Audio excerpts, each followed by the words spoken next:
Wyndham didn't see it as a problem, but as a user experience guy, I saw it as I could make that better. And that's what a lot of us do. How can we make that much more efficient? For two people, one is the caller on the other end of the phone, and the person that's actually the CSR sitting there on the phone working with that individual.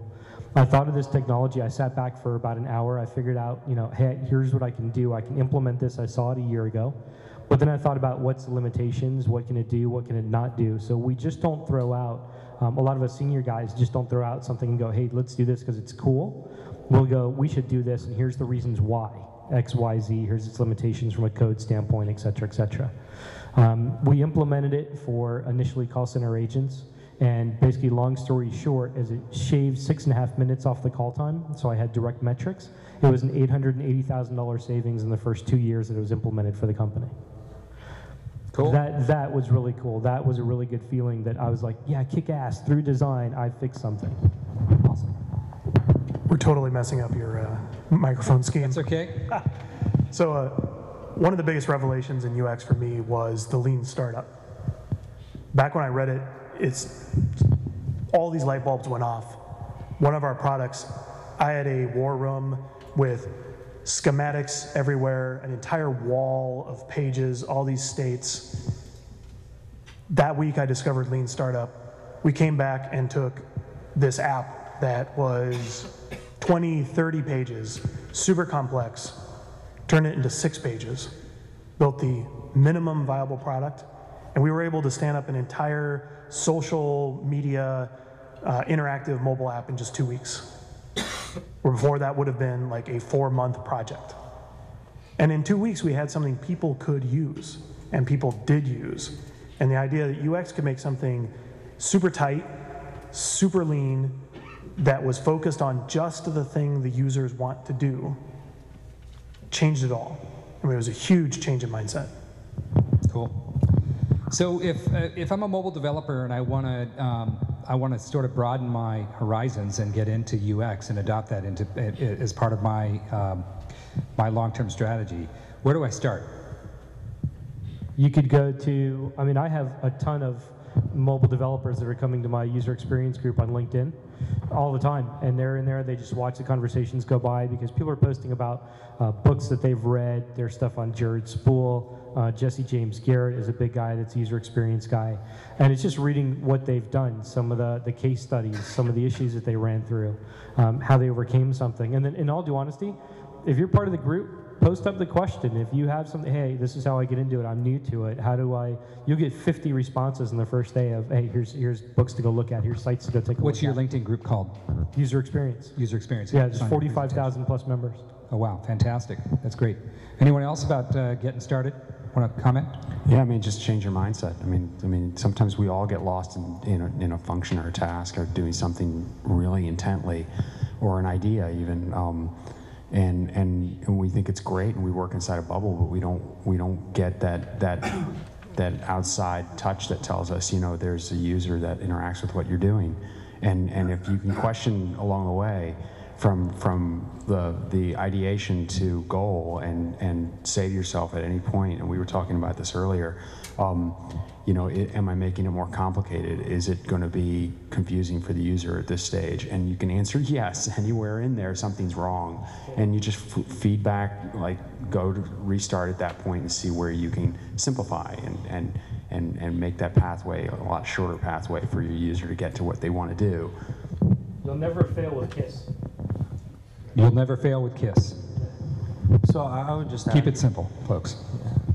Well, what I would add to that is that I think really good UI developers, right, don't give them the credit that UX designers often give themselves, right? Which is kind of like, I'm the UX designer and here's my big idea. And I think the value of being a developer is that you work on a lot of systems typically. And so when I'm in a situation or in previous life, when you're having to challenge the client with the terrible Batman logic and the terrible idea, and you just know it's bad, you try to do things like say, well, here's how Google does it, or here's how 3 other market prevailing patterns do it. It's not that hey, I'm this designer, I'm telling you it has to be this way. And to the extent that if you're at a company that's a small team or you're working on a small team, then there's an implicit sense of conversation. And if you're on a bigger team, maybe sometimes not, right? Developers are in the developer room and they're not part of the conversation. But I've always found, and I mean, co-founded a company with a guy who's worked on more UIs than any user experience person. You know, he's built all of the active menu. They've built all these things, and as a developer, there's this kind of self-writing physics of what's buildable, you know, or taking that idea and deconstructing it down. And I think just, you know, not that you should sit quietly and just let people kind of put over, but just reference from it, you know, if you're asking questions like, well, that's not something typically I've seen in an app that does this, and there's 3 other apps that I've done, then you can, in a non-aggressive way, you know, challenge something or insert yourself in the conversation where you feel like you're able to get So a UX designer, we're going to have to wrap it up here, but I want to go down the line here. What percentage of a UX designer is using left brain versus right brain? What's the split, in your opinion, Andres? Oh crap! For me, it's almost 50-50. Almost 50-50. I mean, If it had to go one way or the other, I you mean, think it's going left or right? every single thing I design, I question on the interaction with the user. I mean, is it buildable? Is it executable? Does it make sense? And it's like I was just saying a minute ago. And all of us have keyed on it tonight. If you can question it and rethink it and make it simpler and make it better, it's just an evolution. Products just work that way. Anyone else want to comment on the left versus right? Ditto. The thing that attracted me to design and UX was I used to want to be an engineer, but I also wanted to be an artist. UX is how you do both. Nice, nice. Okay, we're going to have to wrap it up. Any parting thoughts about where this is headed? Where are we going to be? Where are we going to be in 5 years from now, relative to the conversations we're having and the devices we're using? Any thoughts or ideas? I'll go real quick. I was just reading, a matter of fact, this morning, an article from Adaptive Path, who's been around for about 10 years. And Jesse James Garrett, who just wrote the article this morning, and the user experience is actually going from the mobile, but because of, say, augmented reality or QR codes, you're actually allowing people to have a user experience. In a sense, the mobile is just a device that allows them to provide an user experience beyond that mobile device. They're interacting with the physical world or their environment. So that mobile device is now the tool for getting the data inward. If you go to Starbucks as an example and there's a QR code on something, you can scan it. That's a user experience. So I think it's going beyond just the mobile device and beyond the screen to actually interacting with other parts of your environment external to those devices.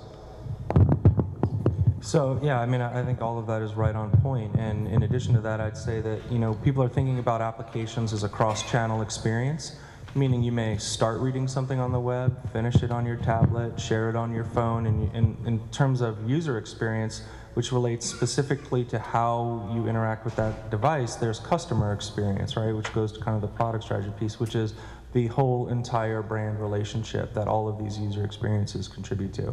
And one of the companies that we're partnered with in the area, mPortal, you know, they talk about connected devices. So it's really like phones, you know, and then any kind of zombie device that has intelligence that can get stuff off the web that can contribute to or be aware of a mobile or otherwise online experience. So yeah, I just think it's going to get more interesting. You know, it's like one of those things. What was that movie, Minority Report? You know, with the guy. It's like, I think when we actually have that, people will then say, all right, well, now what's next? Because everyone's been trying to do this for 20 years. But yeah, I think it's just going to get more interesting, more exciting. Josh. It's all going to get more natural. So you look at the Kinect, the big revolution there is, wow, you can do things like you really do them. You know, you don't play baseball by pressing little buttons. You move your hands, and the Kinect lets you do that. In 5 years, we'll have a world where every device in this room will be a Kinect. They'll all be networked. They'll all know who you are when you walk in the room. And when I want my slide to change, I'll just raise my hand and go like this. That computer will know, because that speaker saw me, that I moved my hand and that I'm the guy who owns that presentation, and that presentation will move. Somebody out here who wants to tweet that, you'll just start signing the tweet, and something in this room will see you, know that it's you, know what your account is, and make it happen. You're scaring me. Nice. Mwah. You're actually a Andres, robot, Josh. any thoughts about where we're going to be in 5 years? Where's Gannett going to be in 5 years? Oh, Gannett. Yeah, you all go online and read newspapers. All of ours suck. So, the presentation for content for the web is in an extreme evolutionary mode, especially where I live, and I think it's just. I think it's not going to be 5 years. It's going to be a lot sooner for us because our industry demands it. Yeah, exactly. And it's almost like a mantra at Gannett right now in the upper echelons of those offices that we need to do exactly that. And that's every industry that's tapping into this space is the same way. Is you continue the evolution or you fail. Falling behind is not success. And risk is huge. And I love to see the type of things we're doing at my company, and I love to see it in the startups that exist in this room. So where we're going to be is an exciting place, definitely. Awesome. Well, hey guys, thanks a lot. I learned a lot. Thank you so much.